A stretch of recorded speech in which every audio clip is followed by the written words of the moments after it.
Stopped counting the days lost in the rhythm. 3 years into the pandemic, China is moving to align with a world that has largely opened up to live with COVID, making a major policy change last Wednesday after unprecedented protests against its stifling curbs. It has dropped testing prior to many activities, reigned in quarantine, and is preparing on Monday to deactivate a mobile app used to track the travel histories of a population of 1.4 billion people.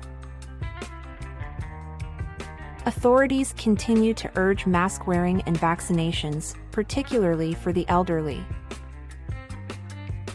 But with little exposure to a disease kept largely in check until now, China is ill-prepared, analysts say, for a wave in infections that could heap pressure on its fragile health system and drive businesses to a halt.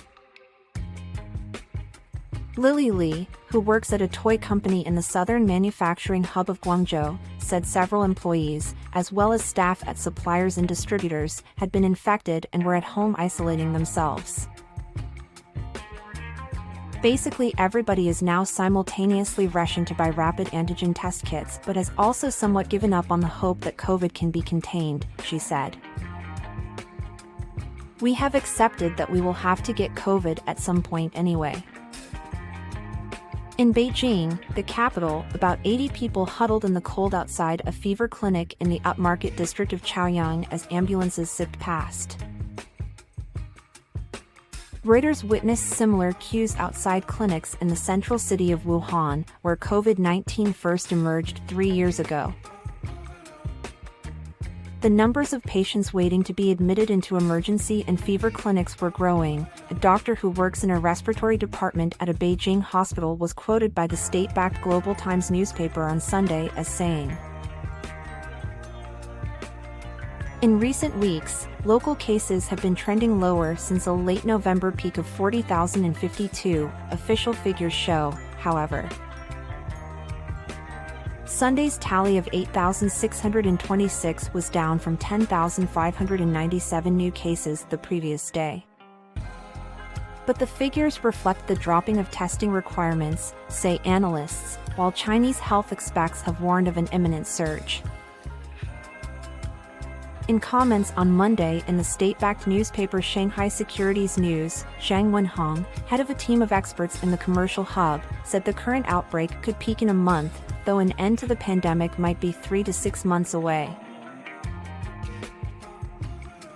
China's stocks markets broadly retreated and the yuan eased from a near 3-month high hit in the previous session, as investors fretted that rising infections might disrupt consumption and manufacturing. But for the same reason, demand surged for stocks in Chinese drug makers and providers of masks, antigen tests, and funeral services. Please protect yourself, the management of a condominium in the capital's Dongqing district warned residents on Sunday, saying almost all its staff had been infected. Try as much as you can not to go out, it said on messaging app WeChat. Be the first person to take responsibility for your own health. Let's face this together. Such messages appear to have hit home for some who say they are reluctant to visit crowded places or dine at restaurants. That is why few analysts expect a quick, broad rebound in spending in the world's second-largest economy, as the glee that greeted the abrupt relaxations was tempered with uncertainty for consumers and businesses. Yet China is pushing to free up nationwide travel, even if foreign trips may be a while off. A state-mandated mobile app identifying travelers to COVID-stricken areas will shut down at midnight on Monday, according to a notice on its official WeChat account.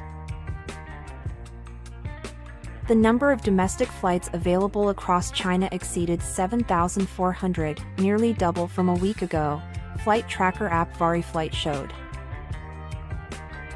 New home sales in 16 cities picked up last week, in a move partly attributed to the easing of curbs, as people venture out to view homes, the China Index Academy said.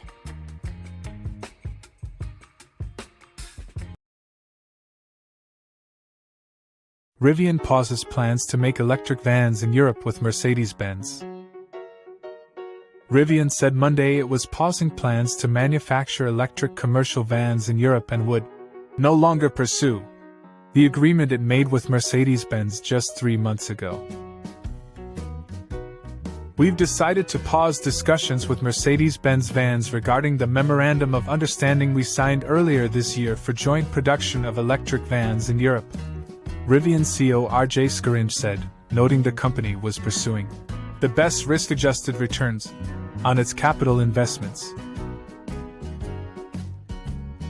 At this point in time, we believe focusing on our consumer business, as well as our existing commercial business, represent the most attractive near-term opportunities to maximize value for Rivian, he added.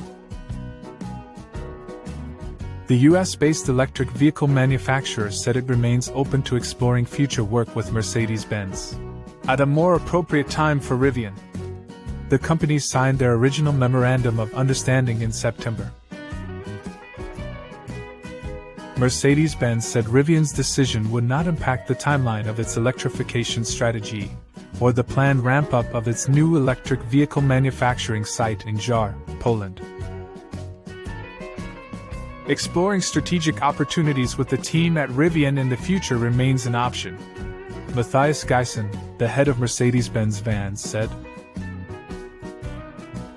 Monday's news comes at a time when the European Union has raised concerns about the United States Inflation Reduction Act, which was signed into law by President Joe Biden in August. According to the Department of Energy, the IRA represents a historic $369 billion investment in the modernization of the American energy system. Among other things, the IRA contains a tax credit for electric vehicles whose final assembly takes place in North America, which could represent a big challenge to European carmakers in the years ahead. A major political and economic bloc consisting of 27 countries, the EU is planning to phase out the sale of new diesel and gasoline cars and vans.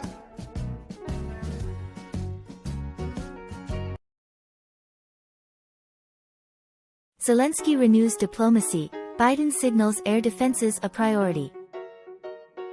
Ukrainian President Volodymyr Zelenskyy has stepped up diplomacy over Russia's invasion of his country, holding talks with the leaders of the United States, Turkey and France amid protracted fighting on the eastern front of the 9-month-old war. While Zelenskyy has held frequent talks with US President Joe Biden, French President Emmanuel Macron and Turkish President Recep Tayyip Erdogan since Russian forces invaded in late February, it is unusual for him to hold such discussions over a single day.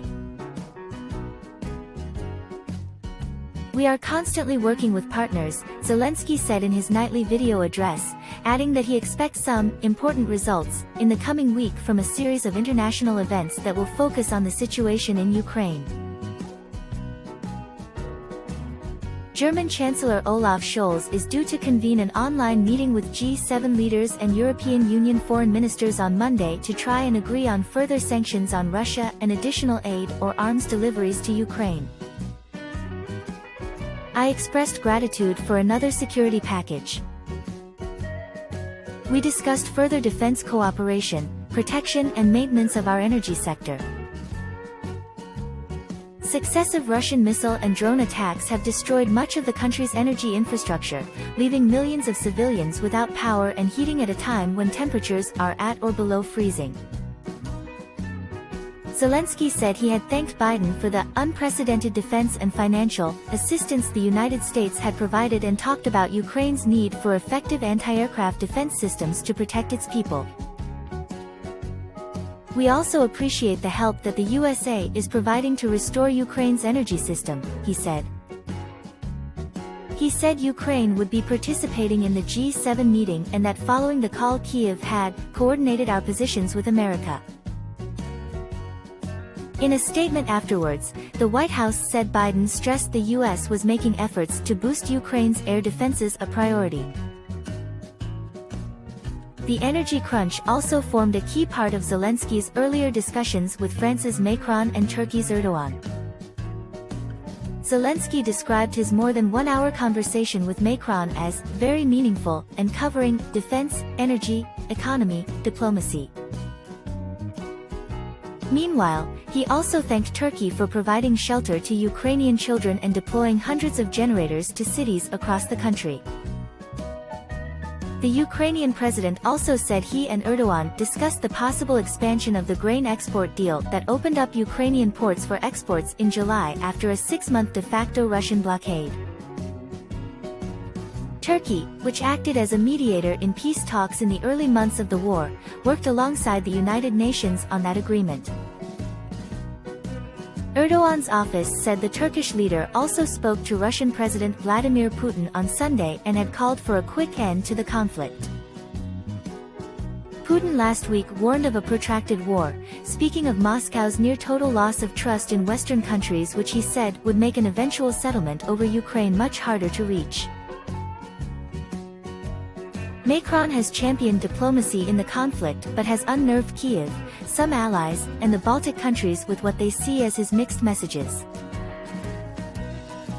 That it was up to Kyiv to decide when to negotiate with Moscow. But also that security guarantees were needed for Russia.